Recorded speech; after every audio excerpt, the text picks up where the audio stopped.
مقصد میں کامیابی عطا فرمائے۔ اور میں اخیر میں پھر یہی کہتا ہوں دکھے دل کے ساتھ کہ آج اس ٹیکنالوجی کا استعمال بہت عام ہو چکا ہے، لیکن درد یہی ہے کہ صحیح استعمال نہیں ہو رہا ہے، غلط استعمال ہو رہا ہے۔ تنہائیوں میں ہمارے نوجوان کیا کرتے ہیں،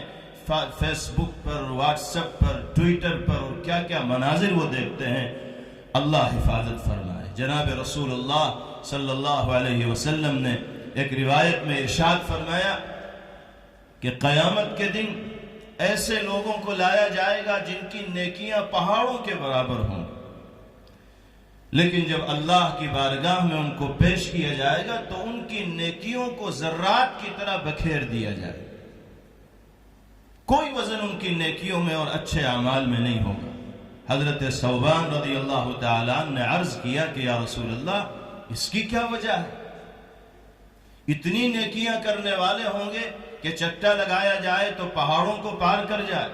اور جب بارگاہ الہی میں پہنچیں گے تو ذروں کی طرح ان کو بکھیر دیا جائے گا، کوئی وزن نہیں ہوگا، کوئی حیثیت نہیں ہوگی، کوئی اجر نہیں ملے گا۔ ایسے لوگوں کی نشانی کیا ہوگی، صفات کیا ہوں گی، علامات کیا ہوں گی، آپ بتا دیجئے تاکہ ہم ان لوگوں سے بچ کر رہیں۔ فرمایا کہ وہ ایسے ہی نمازیں پڑھتے ہوں گے جیسے تم پڑھتے ہو، ایسے ہی راتوں میں دیر تک عبادت کرتے ہوں گے جیسے تم کرتے ہو، ایسے ہی ذکر و اذکار بھی کرتے ہوں گے، قرآن کی تلاوت بھی کرتے ہوں گے، لیکن جب وہ تنہائی میں ہوتے ہوں گے تو اللہ کی حدوں کو پار کرنے والے، خوف خدا سے ان کا دل خالی ہوگا، اور جہاں وہ یہ سمجھتے ہوں گے کہ کوئی انسانی نگاہ میرا تعاقب اور پیچھا نہیں کر رہی ہے، وہاں وہ بے غیرتی اور بے شرمی اور بے حیائی کی تمام حدوں کو پار کر جاتے ہوں گے۔ اللہ کے رسول صلی اللہ علیہ وسلم فرماتے ہیں کہ یہ وہ لوگ ہیں کہ جن کی اچھائیوں کا کوئی وزن اللہ کی بارگاہ میں نہیں ہو۔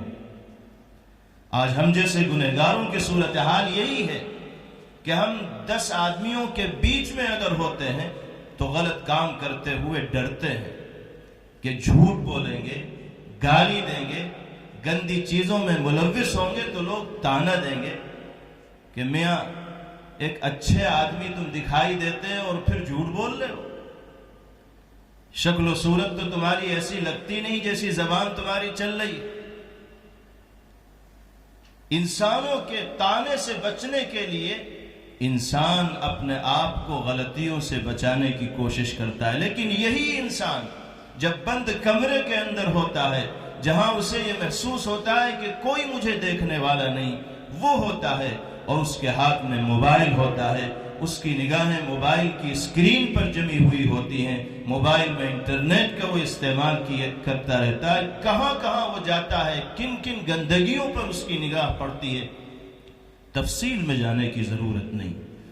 اللہ کے حدود کو وہ پار کرنے والا ہے تنہائیوں میں۔ جناب رسول اللہ صلی اللہ علیہ وسلم نے یہ سخت وعید ایسے لوگوں کے لیے بیان فرمائیے، اگر یہی صورتحال ہماری رہی تو دنیا میں چاہے کچھ کر کے جائیں، ساری نیکیوں کے اوپر اللہ کی بارگاہ میں پانی پھر جائے۔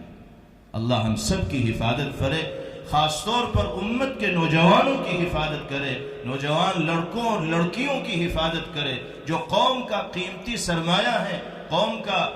مستقبل ان کے کاندھوں کے اوپر ہے، قوم کی آنے والے زمانے میں کامیابی کا دار و مدار اللہ نے ان کے کاندھوں کے اوپر رکھا ہے، ان کو قیادت کرنی ہے، راہ دکھانی ہے۔ اگر وہ اپنے آپ کو صحیح راستے پر نہیں لائیں گے تو پھر وہ آنے والے دنوں میں ایک قوم کو صحیح راستے کی طرف لے جانے والے نہیں بن پائیں گے۔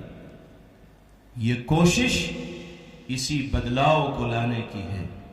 یہ کوشش معاشرے میں اسی انقلاب اور تبدیلی کو پیدا کرنے کی ہے۔ اللہ رب العزت والجلال اس کوشش کو بارآور فرمائے، نتیجہ خیز فرمائے، اور سماج میں پنپنے والی ان برائیوں کو اللہ رب العزت والجلال جڑ سے ختم فرمائے، ایک صالح، پاکیزہ، نورانی، ایمانی اور روحانی معاشرے میں اللہ ہم سب کو زندگی گزارنے والا بنائے۔ وآخر دعوانا ان الحمد للہ رب